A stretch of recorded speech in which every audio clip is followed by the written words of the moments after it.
ये कहानी उस लड़की की है जो कभी स्कूल की फीस न भर पाने के चलते अपनी पढ़ाई को छोड़ने वाली थी।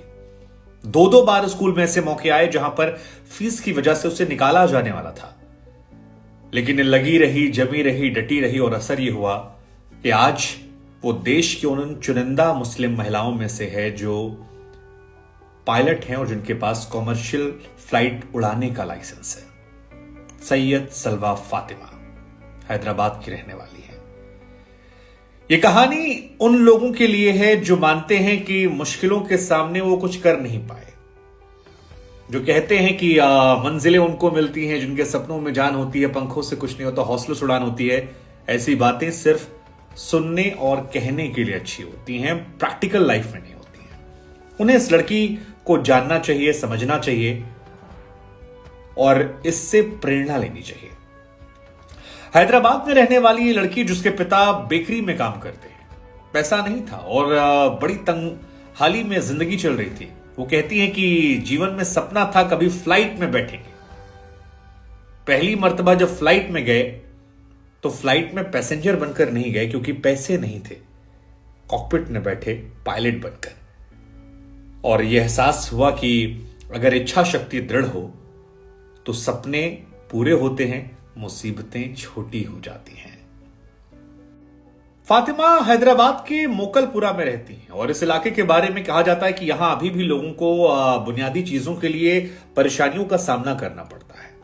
इस जगह से निकलकर उन्हें सपने पूरा करना इतना आसान नहीं था, और जब सपने पूरे हुए तब वहां रहना भी आसान नहीं था, क्योंकि ये जो इंडस्ट्री है यहां पर एडवांस लोग हैं, थोड़ा सा मॉडर्न है, और कहती हैं कि हिजाब बांधकर वहां पर रहना इतना आसान नहीं था। लेकिन जहां से वो आई थी उस जगह को भूला नहीं और सपनों को हटने नहीं दिया, और यही वजह है कि इनके पिताजी अब इन्हें मिरेकल गर्ल कहते हैं। बहुत सारी अनहोनी चीज जो है उस लड़की से हुई है और इसके पीछे की मिरेकल गर्ल की कई कहानियां हैं, और इसकी वजह है जीवन में फरिश्तों का आना। वैसे किसी ने सच कहा है कि अगर आप ठान लेते हैं तो ऊपर वाला आपकी मदद करता है, और फातिमा की मदद भी जीवन में 2 बार हुई।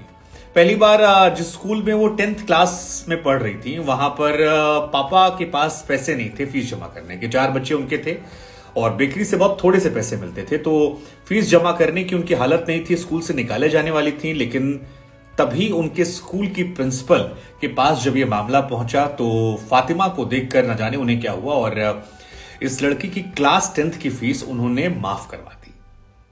वो कहती हैं कि मैं हैरान थी कि ऐसा क्यों हुआ, क्योंकि बहुत असहज वाली स्थिति थी। प्रिंसिपल ने खुद अपनी तरफ से इनकी फीस भरी और जिसके चलते वो क्लास 10th का एग्जाम दे पाई। इसके बाद क्लास 12th में वो दूसरे स्कूल में चली गई और वहां पर भी 11th तो निकल गया, लेकिन 12th में फिर पापा को दिक्कत आ गई।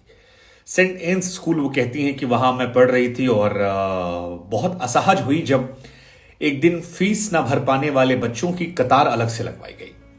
उस कतार में मैं खड़ी थी, असहज थी, मुझे लगा कि अब 12वीं नहीं हो पाएगी और सपने जो हैं यही खत्म हो जाएंगे। लेकिन एक टीचर की नजर पड़ी। फातिमा कहती है कि मैं उस टीचर को जानती भी नहीं थी, उनसे मेरा कोई संवाद नहीं था। न जाने उन्होंने क्या देखा मुझ में, और वो मेरे पास आए, मुझसे कहा कि तुम्हारी फीस जो है वो मैं भर दे रहा हूं। और उस फरिश्ते की वजह से 12वीं भी वो पढ़कर पास हो पाई। पहले 10वीं में प्रिंसिपल और 12वीं में एक स्कूल के टीचर जो अनजान बनकर आए।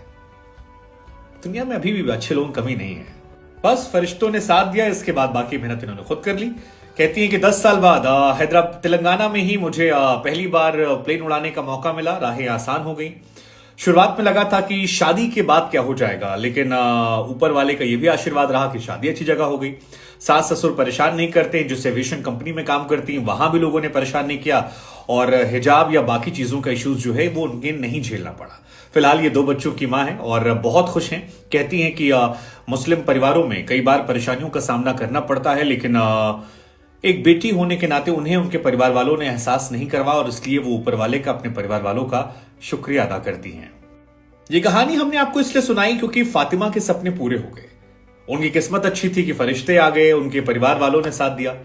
लेकिन ये कहानी 2 तरह से इंस्पिरेशन देती है। एक, हम सभी लोगों को इंस्पायर करती है कि अगर आपके सपने हैं उन्हें पूरा करने निकलिए।